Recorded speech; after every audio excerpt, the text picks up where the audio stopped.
Welcome to the Auction Block Podcast, straight talk from the block. Welcome your host, Garrett Riles and Benjamin Bishop.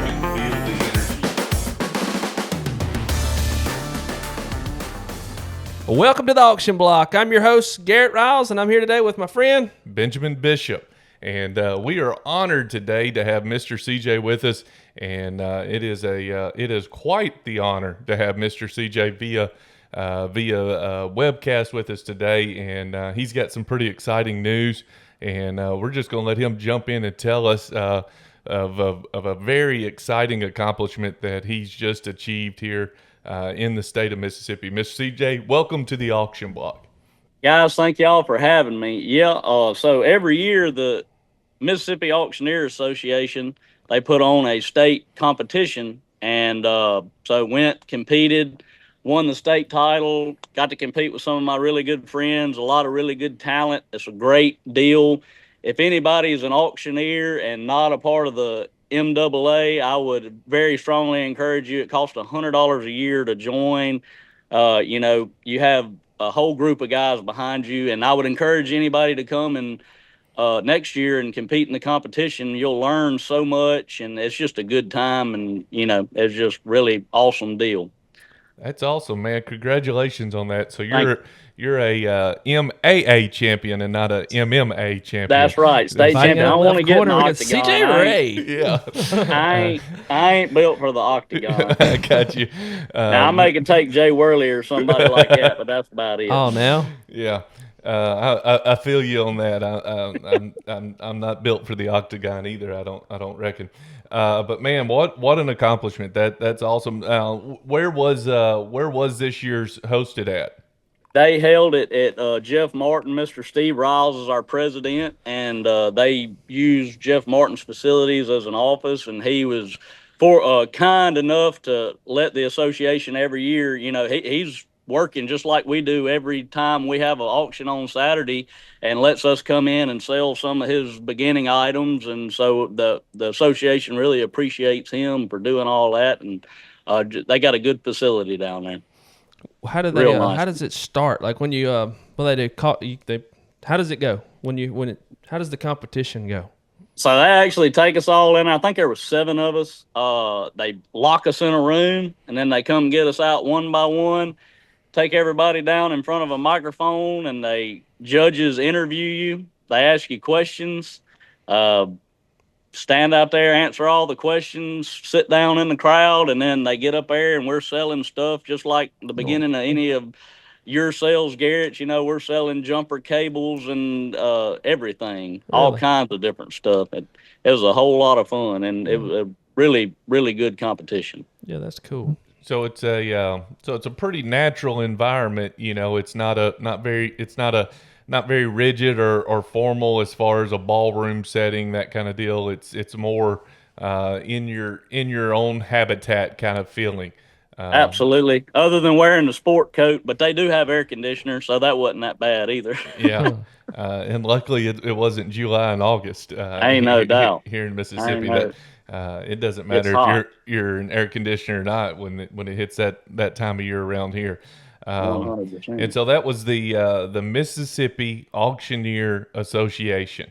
That's man, what an achievement! What an achievement! This is the first year?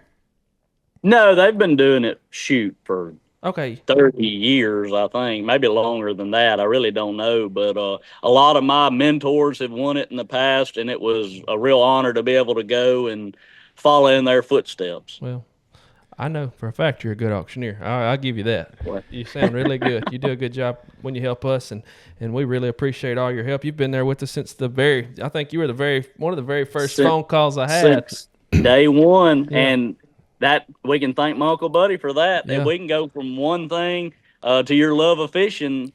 Yeah. That helped me get a job and lifelong friends and a place I enjoy to work. It's funny how life intertwines even with stuff like that. Yeah. If it wouldn't have been for Buddy, we probably wouldn't even know each other. No, but I'm glad we did. I'm glad I know Buddy. He's a good fella. Yep. What's that sitting behind you? That is a 1969 40-20. You know that is actually the tractor that I learned to drive a tractor on. Really? Yep. Green paint kind of spikes my interest a little bit. Yeah, absolutely. I love the green paint. I've actually got another John Deere that I love that I actually bought from you. Yeah. I've been bush hogging all week on it. That's a good tractor. Yeah. So it wasn't the question mark on the front of the tractor that spiked your interest. That's that's what grabbed my interest. There was the question mark. That was actually, we're doing an inventory of all my grandfather's stuff, and he's one we can talk about. He's the reason for my love of auctions, but he loves an auction. He's good for an auction because he'll come up out there and he'll just keep his hand in the air. That's And the one. a lot of the stuff in this barn you see is stuff that's been bought at auctions. I'm sure he bought that tractor at an auction, but we were doing an inventory of all of his stuff, and I wasn't there, and everybody was trying to figure out what we're going to keep, what we're going to sell, and that ain't going nowhere. And when they asked me about that, I said, no, that's going to stay with me. Tractor's actually been sitting for 10 years. Uh, it lived its entire life. I think Papa's had it 30 years probably. When I was a kid, we drove it, used it, bush hogged with it, drag roads with it. Papa actually flipped it over one time backwards. That's why the top's not on it. The top's actually sitting down there on the hill. And me and my boys are going to restore it, put the top back on it, hook a bush hog to it, and keep on working it. I drug it to my shop that I had in Florida. It stayed there for about 4 or 5 years under a shed, brought it back out here. I said, you know what? I'm going to put a battery in that old tractor and see what she'll do. I'll drain the diesel fuel, got a new fuel filter. I was waiting on Pawpaw actually to come out here. He wanted to hear it crank. And I said, well, I'm going to just put a hot battery in it and see if it spins over. And stuck a battery in it and turned the key, and I'll be doggone it. I mean, it wasn't the fuel line wasn't hooked up, filter wasn't hooked up, nothing. It just started with the fuel that was in the top of the motor, and she fired right up for a couple seconds, sputtered out, and I said, well, this ain't going to be no problem. So now it's just a lot of nitpick little odd and ends I got to do, and she'll be back in the field working just like it was meant to be. That's nice. That's really nice. What is it they say? Nothing runs like a deer. That's right. That's right. Especially not them old ones. Yeah. Talking about that, like whenever we have guys bring stuff in and consign at the auctions, and they'll bring a tractor or, stuff that it's a little older stuff like a 4020 or a Ford 3000 or something. And I'm like, man, that's a nice tractor. Where'd you get it? Well, it was my granddad's tractor. And I'm like, I always feel like, man, are you sure? Are you sure you want to put it in the auction? Make sure before we do it. I mean, you got time to back out now, but once it's in there, it's go time. And I've always, I always wonder, like, are you sure you want to do this? Because I kind of got the same situation you do. We've got one of our granddad's tractors, and we're working on it. And I'm like, man, once it's gone, it's hard to get it back. Man, people, you get attached to stuff, and I'm a firm believer. Cars, tractors, everything, all that old equipment's got a personality. Every one of them. I've got one right here that's a problem child. It's a great tractor, but it just it runs when it wants to, and that's what it does. And they're all different. Yeah. Most of my stuff, I've got a good anti-theft device because you got to get on it and kick it the right way and put the screwdriver in the right spot to get it to crank up. Yeah. All except for that one I bought from you. That's the nicest tractor we've ever had. Well, I appreciate your business that day, but that's a pretty cool story to look at and say, hey, you're going to get that going. And you mentioned something the other day, like you're going to get your sons to help you along the way. I know they're still young right now, but you're going to get them to help you along the way with the restoration of it. That'll be a learning experience and good for them. Yeah, that'll make memories for a lifetime there, restoring Papaw's tractor. The time you and your boys put into that'll be something y'all can reminisce over the years. You've seen the memes on Facebook of you've never held a flashlight for my dad, so yeah, I've been there plenty. I just go ahead and forewarn your boys that there's there's going to be some times when they don't hold the flashlight right or don't bring the right wrench back. But still, it'll be good bonding, be a good time with your boys, and something y'all can reminisce through the years about bringing that tractor back to life. When your papa, put eyes on it the first time when he bought it, and that'll create a lifetime of memories, no doubt. You mentioned him earlier and said that he's kind of what got you started into the auctioneer, wanting to be an auctioneer, I guess. Yeah, so him and my great uncle, they went to Mendenhall School of Auctioneering, which is actually where I went. They went in 1972. My Uncle Kenny actually wanted to leave halfway through, and Papa said, "No, we're gonna stay and just see what happens." And thank goodness they did, because it turned into a 40-year legacy of a great family-run business. Our family has been very blessed, and I'd like to take that time right now to say how well the Lord has blessed not just me but my entire family. Always when I'm on something like this, got a platform, want to encourage people to read the Gospels, Yep. learn about Jesus, because that stuff's real. I don't think we put enough emphasis on it in today's world, and Yep. that's our job, is to do that. And he has been so good to us. There's been hard times, but we've always gone through it, and we always can look back and smile and laugh and be proud of where we are. Yeah, that is exactly right. And 40 years of auctioneer legacy, that is quite the heritage that runs pretty deep. You said your uncle wanted to cut out early. Was it the Betty Botter that made him want to throw in the towel, or Yeah, I'm not sure if either one of them can do Betty Botter. It's actually funny. They did not do this when I went. But when they were there, they would come in. They had, like, I think they had bunk houses or something. But anyway, they would come in and wake them up at like 5 o'clock in the morning.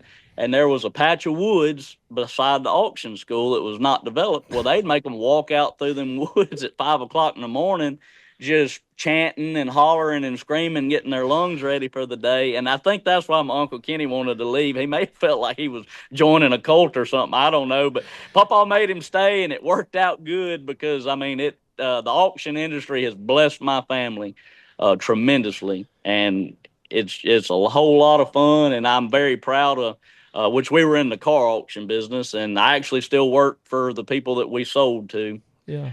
And love doing it. I was there today. I was there this morning. You work for quite a few car auctions throughout the week, every week. Work 3 a week. Working DAA Jackson on Tuesday, Long Beach Auto Auction. DAA Jackson, that's David Andrews. Long Beach Auto Auction, that's Brian Morris. He's got a great facility down there. All the places I work are great. And then Mobile is a DAA auction owned by David Andrews as well. And so I really appreciate those guys. They keep food on my family's table and allow me to do what I like to do and make a pretty decent living at it. And it's I ain't never worked a day in my life. Yeah. I do more work out here at the house, and I enjoy that too.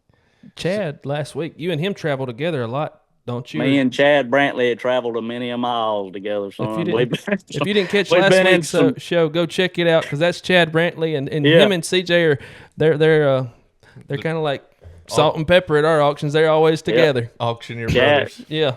Chad's helped me a lot in my career. My uncle actually kind of helped him get in the door of the car auction industry, and he always said, "Well, I'm gonna try to pay him back," and he did. He paid him back a lot more than what he could have. Chad's a good guy and a good friend. Yeah, we enjoyed having Chad on last week. It was a lot of fun. So tell us a little bit, or tell our listeners a little bit about the car auction. I was fortunate enough in auctioneer school to visit a car auction, and my best way to describe that is organized chaos. And this was a small car auction. They just had 2 lanes going at the same time, and it was just organized chaos. So enlighten our viewers and listeners on the car auction environment, because it's not like any other auction.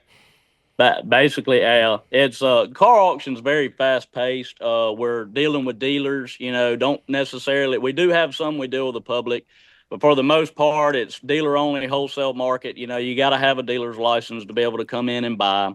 So it's people that are there are used to being at an auction for the most part. So we, try to get through them pretty quick while also still getting the most money we can and trying to put the deal together. I mean, that's what we're supposed to do as auctioneers. We're basically mediators between the buyer and the seller, and we want everybody. The best deal is when everybody walks away happy, and that's what we strive for every day on the block behind the microphone. And the dealer market is very, very quick, fast. It's not, sometimes we take a little more time when we're out there dealing with the public, because somebody may not understand what's exactly going on is completely different when you work in a dealer only sale. Yeah. Yeah, so with the dealer side, let's just take a stab here on the dealer car auction. How quick is a car moving through there? Like, I mean, what's the average lot time on a car on a dealer auction? It varies. It varies per car. It varies for the market you're in. A lot of the sales we work, I think no more than a minute on each vehicle. Uh, but we're running 100 cars through a lane basically. Now you got some places there may be 250 in a lane. Now them boys, they cock it back and they're going. They're probably selling 30 seconds a car. But it's different market. Those buyers are used to that environment. Yeah. Stuff it brings good money. But it's just everywhere you go is different. That's what I love about the auction business is ain't nothing really black and white. There is no standard, is there? It's just kind of I thrive in this business because I don't ever really have a plan when I wake up in the morning. I do better under pressure. That's just like when Garrett called me and asked what we're going to talk about. I said, heck, let's just wing it. I don't wing it. We'll find something to talk about. a way to throw us under the table there. So no, I like it. This could be the podcast we actually go viral with. we may do it. But yeah, it's those car auctions, they're pretty impressive to watch those guys work those, and then not just the auctioneers but the ringmen that work the car auction are very impressive, because they're the ones, yanking on the dealer's tailcoat, come on now, let's get it done. That's right. The auctioneer, that's what everybody sees and thinks of at an auction, but the ringmen, they're just as important, if sometimes I would say maybe more than the auctioneer, because they are the ones really out there, right there in the buyer's face, talking one-on-one with them. I think 99% of all your auctioneers would agree on that, because it's your ringman that's down there on the ground making that personal connection, poking fun, making some jokes, and kind of getting in their ear a little bit on, this is what you came for. Let's get it done, and not miss out on it. And the auctioneer can't do that from behind the mic. He can do a little bit, to build some rapport with the crowd, but it's really the ringman that's there shaking hands and kissing babies. Man, you got to have a good team. And another person that everybody often forgets about is the clerk. Well, I cut my teeth as a clerk. 2 of my jobs that I've got now are because I went in as a block clerk and was fortunate enough to not stay there very long. And block clerks are very, very important people. People don't realize how hard of a job that is, man. That is tough. That's a tough one. I don't know about the car auctions, but I know at a regular, or like our equipment auctions, and we're not near as fast as y'all are. And that's tough just doing that. You just mess up one number, make a 8 or 3, and you've got a major problem. Yeah. I ain't no doubt. You're under a lot of pressure when you're on that, clerking on that block. That's right. Ain't no doubt about that. You gotta write fast, write legible, and write right. Yeah, 100%. So yeah, hats off to all the clerks out there working the block, and the ladies in the office that have to deal with the chaos when it's over. Yeah. They I ain't no doubt. Bless their hearts is all I can say to them, because they deal with all the buyer's remorse and seller's remorse and all of that there in the office. But anyway, well, CJ, man, what an accomplishment for achieving that Mississippi Auctioneer Association championship, man. That is something to be commended. Maybe one day when I grow up, I can achieve that status. Y'all come join next year. I'd love to have y'all. Yeah, and they would too. We need the association needs all the support it can get. We really need to do better as licensed auctioneers in the state of Mississippi and help support our association, because they support us. Mr. Steve Riles does a wonderful job, not just him, as a whole team of people, but it's a good association. If you're in the business, you need to join. Yeah. How old were you when you went to auctioneer school? I actually couldn't even legally get an auctioneer license when I went to auctioneer school. I was a junior in high school. I was 17. Heck, I think I was a sophomore. Yeah. But I was 17 when I went. Me and my granddaddy, he went and talked to the headmaster at school, told him what we're doing. He said, that's fine. He sent me a booklet of work. I can't remember if that booklet of work got done or not. It probably didn't. But me and Papa took off. We got on a flight, headed to High Point, North Carolina, which is the furniture capital of the world. This family, the Mendenhalls, had a they had an auction school and they had a car auction. And what's really funny is when Papa and Kenny went in 1972, they always told me stories about when they went.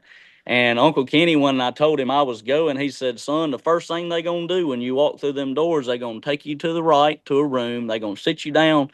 They going to turn a video recorder on, and they going to set a ceramic three-legged pig in front of you. And they going to say, sell that three-legged pig to the best of your, what you think a good auctioneer should sound like. I said, this is what, 40 years, 35, 40 years later that I'm going?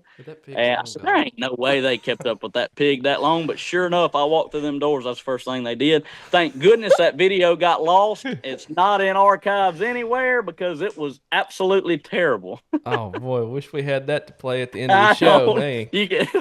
That'd be a good thumbnail is what that would be. Yeah. Oh, it was horrible. But I was 17 and had a great time. Me and Papa had a good time. And so when I was talking about my granddaddy earlier, how he loves an auction, I get it honest. They have a student auction while we're there and they let all of us sell. We came on an airplane. Everybody knew this. Before the student auction was over, my granddaddy had bought an old-timey TV set. I actually just threw that in a burn pile about 2 years ago. It'd been sitting in this barn with an old one and big heavy TVs, 2 pinball machines, and something else. And one of them guys asked me, they said, how'd y'all get up here? I said, we flew. He said, I ain't never seen no U-Haul hooked to behind a commercial flight, but we may see one. And so me and a buddy of ours actually drove back when they had the next student auction. Went in the truck. We could have fit everything in the truck, but just like the apple don't fall far from the tree, I went in the student auction, wanted to help them guys out a little bit learning, and I ended up buying some more stuff. We had to go rent a U-Haul. We drove straight up there and straight back to Jackson, Mississippi, never stopped. And when we were pulling back into Jackson, the sun was rising on us. It was quite a trip. Yeah, that sounds like an adventure there. Yeah. Sounds like a lot of fun. Yeah. Absolutely. Man, CJ, we appreciate you coming on today and taking the time to come on the show and talk about some of your experiences and the competition. And we really appreciate you coming on today. Yes. Glad to be here, boys. Yes, Glad sir. to be here. Thank you for appreciate y'all doing this. I've been wanting for a while. I love podcasts, and I've been thinking, man, if we had something that some auctioneers were doing. So super proud of y'all. I hope it really takes off. I listen every week, so I'm enjoying it. I apologize. You're the one viewer that's been consistent. I apologize for all the material you've had to endure. I don't know. My brother Grant. I think it's going good. Y'all doing a great job. Him and Grant. Grant's watching, and he's making sure we're dotting all our I's and crossing our T's and telling us making sure we're doing what we're supposed to do. That's the boss. I think Grant's just waiting for his plug. I think that's all that is. Yeah. Well, there you go. Grant's just there it is. You just gave it to him. He's our biggest critique we got, but he keeps us in line. Honestly, we appreciate everybody that tunes in and watches and listens, and we try to bring some fun to this show and some knowledge. What very little I have. You didn't get much with me. All we did was tell some funny stories. I don't know if anybody's any smarter, but after listening to this. But no, we just want to shed light onto the auction industry. I think it's a hidden gem in today's society, and so we just want to bring a light to that and let the community, let the world know what they're missing out on. Yeah. And it doesn't matter what style, what type of auction you go to.